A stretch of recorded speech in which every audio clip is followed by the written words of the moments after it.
In today's video, we're going to have a look at a VR headset that I've mentioned on my channel a number of times, but we've never really had a look at.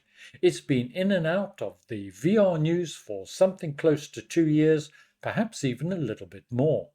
I recently went onto their website and I see now that you can register an interest in that VR headset as a prelude to getting early advance notice for pre-orders, which probably means we're not that far away. And from what I understand is that pre-orders were originally intended to open in December. Whether or not that will happen, well, only time will tell.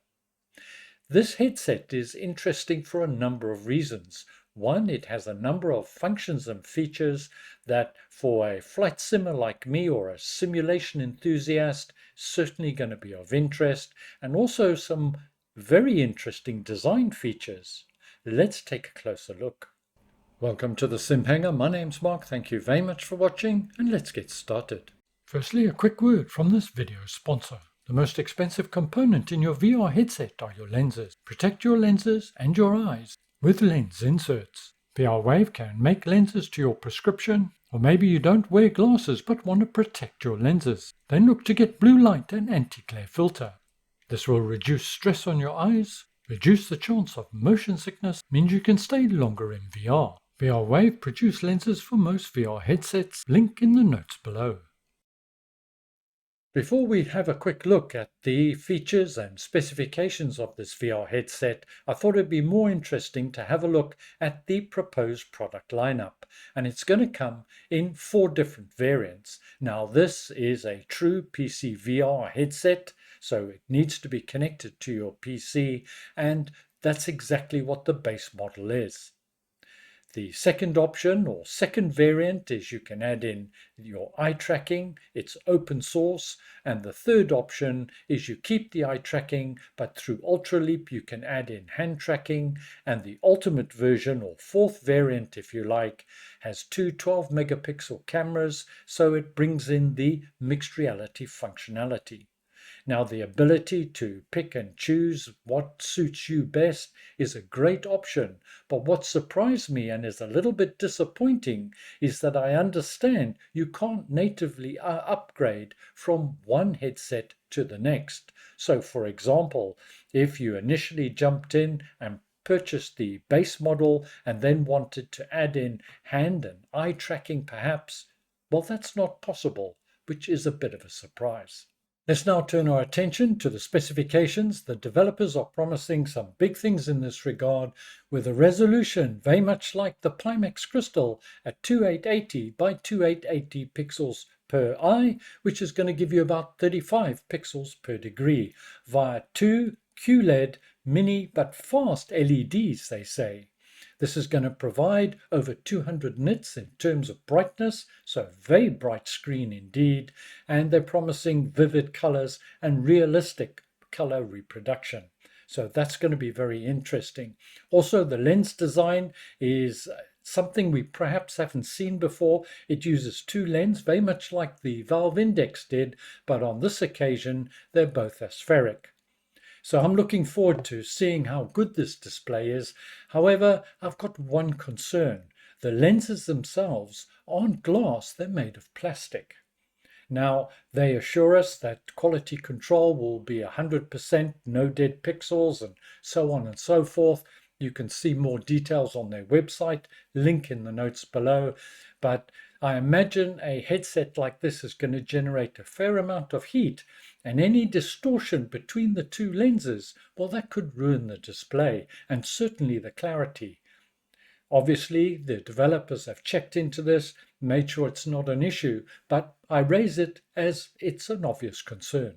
The field of view, or FOV, on this headset sounds fairly impressive at 125 degrees horizontal and 100 degrees vertical. That's fairly wide. It puts it ahead of the Pimax Crystal and way better than the likes of the Varjo Aero, for example. One thing that did catch my eye was in the eye tracking. It's at 120 Hz, and for applications that offer gaze control, well, this headset's capable of that. Just imagine being in flight sim, being able to look at a button, switch or dial and activate it. I'm not saying that Microsoft Flight Simulator will support that, but it's a sign of things to come and an exciting development to see that sort of functionality coming into VR headsets. Also of note is the hand tracking, again at 120 Hertz, but it's got a field of view, if you like, of about 170 degrees, which means that you're going to get a fine degree of accuracy with hand control, again for applications that support it. One thing that is a disappointment is it doesn't have a sound option. It's got an audio jack, so you can use your own sound, but there's no sound supplied with it.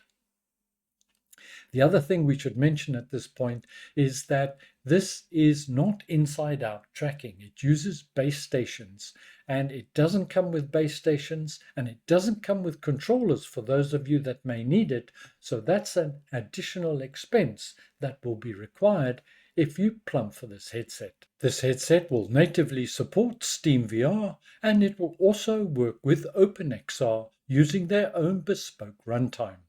Just talking from a visual impressions point of view, because obviously I haven't got my hands on this product, is it does give the impression of being fairly front heavy. Now that of course may not be the case, but that's the impression I get just looking at the VR headset.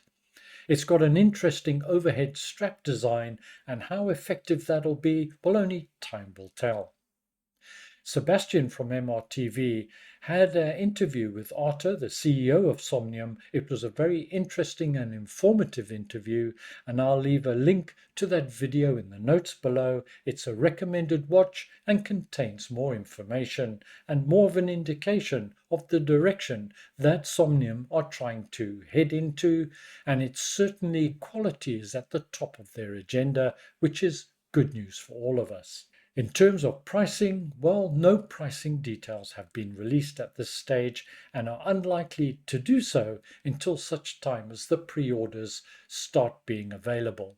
And again, just a reminder, if you do want to be first in line to pre-order this SomniumVR1 headset, then make sure you register on their website.